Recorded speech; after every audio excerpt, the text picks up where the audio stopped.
बिस्मिल्लाहिर्रहमानिर्रहीम।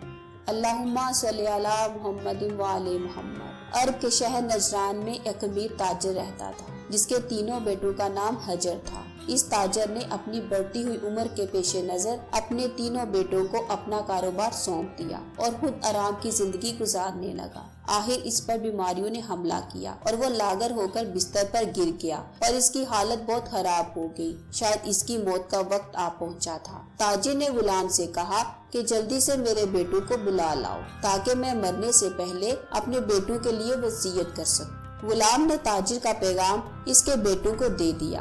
तीनों बेटे जल्दी से बाप के पास पहुँचे जिसकी आखिरी सांसें चल रही थी। मरते हुए ताजिर ने अपने बेटों को देखा और बड़ी मुश्किल से कहा कि हजर को विरासत में से हिस्सा मिलेगा, हजर को विरासत से हिस्सा नहीं मिलेगा और हजर को विरासत में से हिस्सा मिलेगा। ताजिर ने यह अजीबो गरीब वसीयत बयान की और इसके साथ ही इसकी रूह परवास कर गई। तीनों बेटों ने मिलकर बाप की तदफीन के मराहिल तय किए, फिर फारिग होकर बैठ गए ताकि वसीयत के मुताबिक बाप की दौलत और जायदाद को आपस में तकसीम कर ले। मगर तकसीम किस तरह करे? तीनों बेटों में से किसी को भी वसीयत की समझ नहीं आ रही थी और ये भी समझ नहीं आ रही थी कि तीनों हजर में से किस हजर को विरासत नहीं मिल सकेगी। कई दिन मुसलसल बाप की वसीयत पर गौर करने के बाद भी जब तीनों हजर किसी नतीजे पर ना पहुंच सके तो इनके दरमियान तू तकार होने लगी और बिलाहिर वो तीनों आपस में दस्तों गिरेबान हो गए। इनके लड़ाई झगड़े का शोर सुनकर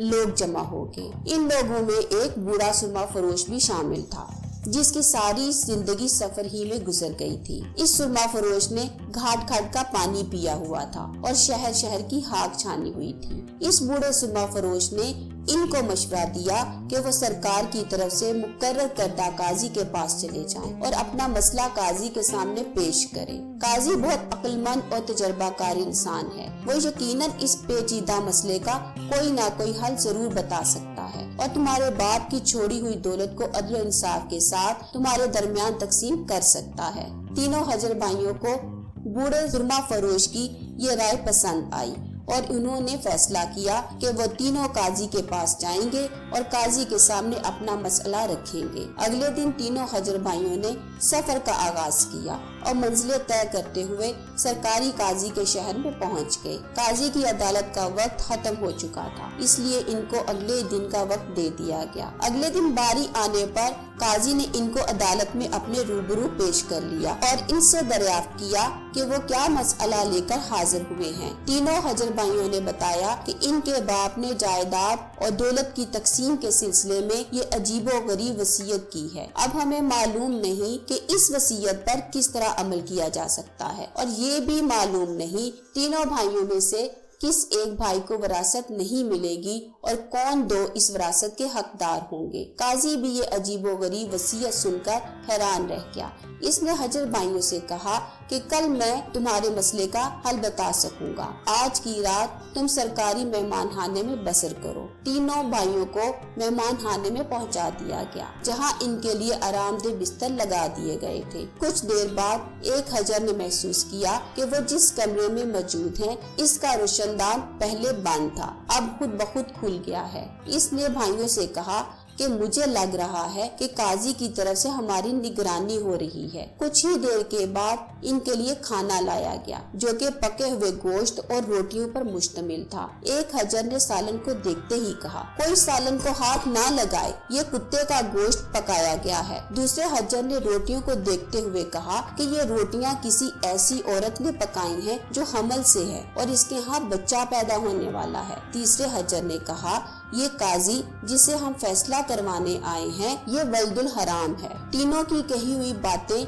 काजी तक पहुंच गईं। काजी ने तीनों को अगले दिन अपनी अदालत में तलब कर लिया और दरियाफ्त किया कि तुम में से किसने कहा था कि ये कुत्ते का गोश्त है। पहला बोला कि मैंने कहा था। काजी ने बावर्ची को बुलाकर पूछा तो इसने एतराफ कर लिया कि पकाने को कुछ ना था, इसने कुत्ते का गोश्त पकाकर इनको भेज दिया था। काजी ने उस हजर से पूछा कि तुम्हें कैसे मालूम हुआ कि गोश्त कुत्ते का है। पहले हजर ने जवाब दिया कि बकरी या ऊंट के गोश्त के नीचे چربی لگی ہوتی ہے، جبکہ یہ سارا ہی چربی نما تھا جس کے نیچے کہیں کہیں گوشت لگا ہوا تھا۔ قاضی نے کہا کہ تم ہی وہ حجر ہو جس کو اپنے باپ کی میراث میں سے حصہ ملے گا۔ قاضی نے پھر دوبارہ پوچھا کہ تم میں سے کس نے کہا تھا کہ روٹیاں ایسی عورت نے بنائی ہیں جو پورے دنوں سے حاملہ ہے؟ جواب میں دوسرے حجر نے کہا کہ یہ میں نے کہا تھا۔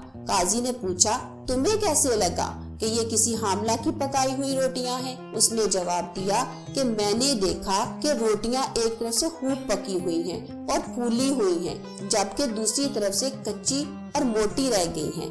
اس سے میں نے یہ سمجھا کہ یہ روٹیاں کسی ایسی عورت نے پکائی ہیں جس سے تکلیف کے باعث پورا جھکا نہیں جا رہا اور وہ سامنے کی چیز بھی پورے طور پر دیکھ نہیں پاتی، جس کا مطلب یہی بنتا ہے کہ یہ روٹیاں پورے دنوں کی حاملہ خاتون نے پکائی ہیں۔ قاضی نے اس دوسرے حجر سے کہا کہ تم بھی وہ دوسرے حجر ہو جسے اپنے باپ کی وراثت سے حصہ ملے گا۔ پھر قاضی نے تینوں سے مخاطب ہو کر دریافت کیا کہ تم میں سے کس نے میرے بارے میں کہا تھا کہ میں ولد الحرام ہوں؟ تیسرے حجر نے جواب دیا کہ یہ میں نے کہا تھا کہ قاضی ولد الحرام ہے۔ قاضی اسی وقت اٹھ کر اپنی ماں کے پاس گیا اور پوچھا کہ کیا یہ سچ ہے کہ وہ ولد الحرام ہے؟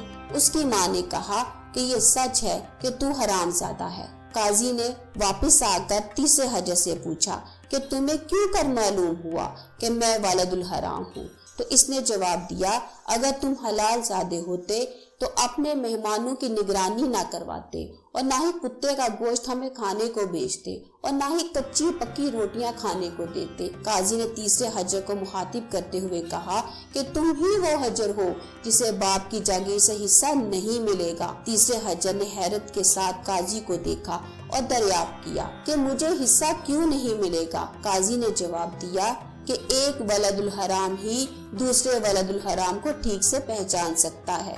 تم بھی میری طرح حرام کی اولاد ہو۔ تاجر نے ٹھیک وصیت کی تھی کہ جو ولد الحرام ہو اسے وراثت سے حصہ نہیں مل سکتا۔ وراثت پانے والے دونوں حجر خوشی خوشی گھر واپس آئے اور اپنی ماں سے تیسرے حجر کے بارے میں پوچھا تو ان کی ماں نے بتایا کہ تمہارا باپ ایک بار جب صبح کی نماز پڑھنے مسجد گیا تو تیسرے حجر کو دروازے پر رکھا ہوا پایا۔ تمہارا باپ اسے اٹھا کر گھر لے آیا اور اس کا نام بھی تمہاری طرح حجر ہی رکھا اور اس کی پرورش کی، مگر حقیقت یہی ہے کہ وہ ولد الحرام تھا۔ اللہ کریم ہم سب کو اپنے پاک رسول کی اطاعت کرنے کی توفیق عطا فرمائے۔ اللہم صلی علی محمد و آل محمد۔